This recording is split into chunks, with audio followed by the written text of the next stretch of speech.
ನೀವು ಕಾಸ್ಟ್ಲಿ ಬಟ್ಟೆ ತಗೊಂಡ್ರು ಅದು ಬೇಗ ಫೇಡ್ ಆಗೋದು, ಬೇಗ ಶೇಪ್ ಕಳ್ಕೊಳ್ಳೋದು, ಮತ್ತೆ ಬೇಗ ಅರ್ಧೋಗೋದಾಗ್ತಾ ಇದೆಯಾ?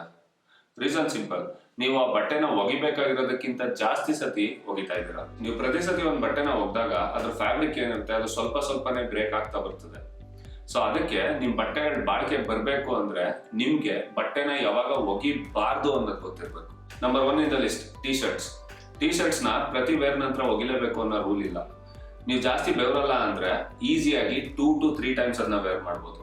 ನಿಮ್ಗೆ ಒಂದೇ ಒಂದು ರೂಲ್ ಏನಂತಂದ್ರೆ ನೀವು ಈಚೆ ಹೋಗಿದ್ ಬಂದ ಮೇಲೆ ಅದನ್ನ ಗಾಳಿಗೆ ಆರಕ್ ಬಿಡಿ. ನಿಮ್ಗೆ ವಾಸನೆನೂ ಬರಲ್ಲ ಮತ್ತೆ ಈಸಿಯಾಗಿ 2 to 3 ಟೈಮ್ಸ್ ವೇರ್ ಮಾಡ್ಬೋದು. ನಂಬರ್ 2 ಇನ್ ದ ಲಿಸ್ಟ್, ಶರ್ಟ್ಸ್ನು ಕೂಡ ನೀವು 2 ರಿಂದ 3 ಸತಿ ಈಸಿಯಾಗಿ ವೇರ್ ಮಾಡ್ಬೋದು, ಅನ್ಲೆಸ್ ನೀವು ಬೆವರಲ್ಲ ಅಂದ್ರೆ. ಶರ್ಟ್ ಗಲೀಜಾಗಿದೆಯೋ ಇಲ್ವೋ ಅಂತ ಈಸಿಯಾಗಿ ಕಂಡುಹಿಡಿಬಹುದು. ಒಂದು ಕಾಲರ್ ನೋಡಿ, ಇನ್ನೊಂದು ಅಂಡರ್ ಆರ್ಮ್ಸ್ ನೋಡಿ. ಗಲೀಜಾಗಿದ್ರೆ ಹೋಗಿರಿ, ಇಲ್ಲ just where it again. Number 3 in the list, ಎಲ್ಲರ ಫೇವ್ರೇಟ್, ಜೀನ್ಸ್ ನ ಎಷ್ಟು ಸತಿ ಒಗಿಬೇಕು? ಜೀನ್ಸ್ ನ 6 ರಿಂದ 7 ಸತಿ ವೇರ್ ಮಾಡಿದ್ಮೇಲೆ ಒಗಿಬೇಕು. ಅಗೇನ್ ಇಟ್ ಡಿಪೆಂಡ್ಸ್ ಆನ್ ಅದು ಎಷ್ಟು ಗಲೀಜ್ ಆಗಿದೆ ಅಂತ. ನೀವು ಜಾಸ್ತಿ ಒಗ್ದಷ್ಟು ಫ್ಯಾಬ್ರಿಕ್ ಸ್ಟ್ರೆಚ್ ಆಗುತ್ತೆ, ಕಲರ್ ಫೇಡ್ ಆಗುತ್ತೆ, ಪ್ಯಾಂಟ್ ಹೊಗೆ ಹಾಕ್ಸ್ಕೊಳ್ಳುತ್ತೆ.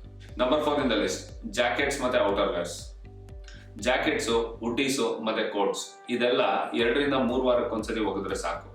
ಸಣ್ಣ ಪುಟ್ಟ ಕರೆ ಏನಾದ್ರು ಇದ್ರೆ ಅದನ್ನ ಅಲ್ಲೇ ಸ್ಪಾಟ್ ಕ್ಲೀನ್ ಮಾಡಿ ಕಂಪ್ಲೀಟ್ ಹೋಗಿ ಅವಶ್ಯಕತೆ ಇಲ್ಲ. ಒಂದು ಗೋಲ್ಡನ್ ರೂಲ್ ಏನಂದ್ರೆ ಸ್ಮೆಲ್ ಇಲ್ಲ, ಕರೆ ಇಲ್ಲ ಅಥವಾ ಕೊಳೆ ಕಣ್ಗೆ ವಿಸಿಬಲ್ ಇಲ್ಲ ಅಂತಂದ್ರೆ ವಾಶ್ ಮಾಡಬೇಡಿ, ಅದ್ರ ಅವಶ್ಯಕತೆ ಇಲ್ಲ. ಈ ಟಿಪ್ಸ್ ನ ನೀವು ಫಾಲೋ ಮಾಡಿದ್ರೆ ನೀವು 150 ರೂಪಾಯಿ ಬಟ್ಟೆ ತಗೊಳ್ಳಿ ಅಥವಾ 1,500 ಬಟ್ಟೆ ತಗೊಳ್ಳಿ, ತುಂಬಾ ಬಾಳಿಕೆ ಬರುತ್ತೆ.